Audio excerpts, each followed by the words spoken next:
യമനിലെ ജയിലിൽ കഴിയുന്ന നിമിഷപ്രിയയുടെ മോചനത്തിനായുള്ള പരിശ്രമങ്ങൾ ഊർജിതം. കാന്തപുരം AP അബൂബക്കർ മുസ്ലിയാരുടെ നേതൃത്വത്തിൽ യമൻ സൂഫി പണ്ഡിതരുമായുള്ള ചർച്ചകളാണ് പുരോഗമിക്കുന്നത്. നയതന്ത്ര തലത്തിൽ ഇടപെടാൻ പരിമിതിയുള്ള യമനിൽ വ്യക്തിബന്ധങ്ങൾ ഉപയോഗപ്പെടുത്തിയാണ് അനുനയ നീക്കം. പ്രമുഖ ഇസ്ലാമിക പണ്ഡിതനും യമന്റെ ആഗോള മുഖവുമായ ഷെയ്ഖ് ഹബീബ് ഉമർ ബിൻ വഴിയാണ് ചർച്ചകൾ പുരോഗമിക്കുന്നത്. നിഖിൽ പ്രമേഷ് ഉണ്ട് കോഴിക്കോട് എന്ന വിവരങ്ങളുമായി. ഇപ്പോൾ നിഖിൽ, ഈ വധശിക്ഷ അത് മാറ്റിവെച്ച കാര്യം ഇന്നലെ വ്യക്തമായതാണ്. ഇപ്പോൾ ഏതൊക്കെ തലങ്ങളിൽ എന്തൊക്കെ ചർച്ചകൾ നടക്കുന്നുണ്ട് നിഖിൽ?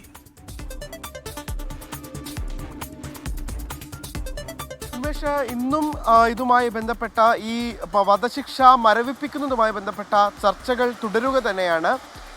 പരമാവധി ഈ കുടുംബത്തെ കൊണ്ട് അവരുമായി അനുനയത്തിലെത്തി ദയാദാനം സ്വീകരിപ്പിക്കുന്ന തരത്തിലേക്ക് കാര്യങ്ങൾ കൊണ്ടുപോകാനുള്ള ഒരു ശ്രമങ്ങളാണിപ്പോൾ നടന്നു വരുന്നത്. ഈ വിഷയത്തിൽ അടുത്ത ഘട്ടം എന്ന് പറയുന്നത് ഈ ദയാദാനം സ്വീകരിക്കുന്ന കാര്യത്തിൽ ഒരു അന്തിമ തീരുമാനത്തിലേക്ക് എത്തിക്കുക എന്നുള്ളതാണ്. അതിനു വേണ്ടിയിട്ടുള്ള ഇടപെടൽ തന്നെയാണ് പല തലങ്ങളിലായി ഒരേ സമയം നടന്നുകൊണ്ടിരിക്കുന്നത്.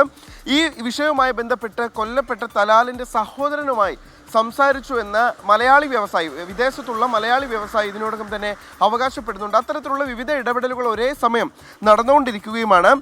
കഴിഞ്ഞ ദിവസങ്ങളിലായി കാന്തപുരം AP അബൂബക്കർ മുസ്ലിയാർ നടത്തിയ ചർച്ചകൾ അത് ഈ കേസിൽ വളരെ നിർണായകമായിട്ടുണ്ട് എന്നുള്ളത് എല്ലാവർക്കും ബോധ്യമുള്ള കാര്യമാണ്. അത് സംബന്ധിച്ച് വിവിധ ആശയക്കുഴപ്പങ്ങളും തർക്കങ്ങളും ഒക്കെ ഉണ്ടെങ്കിൽ കൂടിയും അദ്ദേഹത്തിൻ്റെ ഇടപെടൽ അത് വളരെ പ്രധാനപ്പെട്ടതായിരുന്നു എന്നുള്ളത് തന്നെയാണ് ഇതുമായി ഏറ്റവും അടുത്ത് നിൽക്കുന്ന വൃത്തങ്ങൾ തന്നെ വ്യക്തമാക്കുന്ന ഒരു സാഹചര്യം ഉണ്ടാകുന്നത്.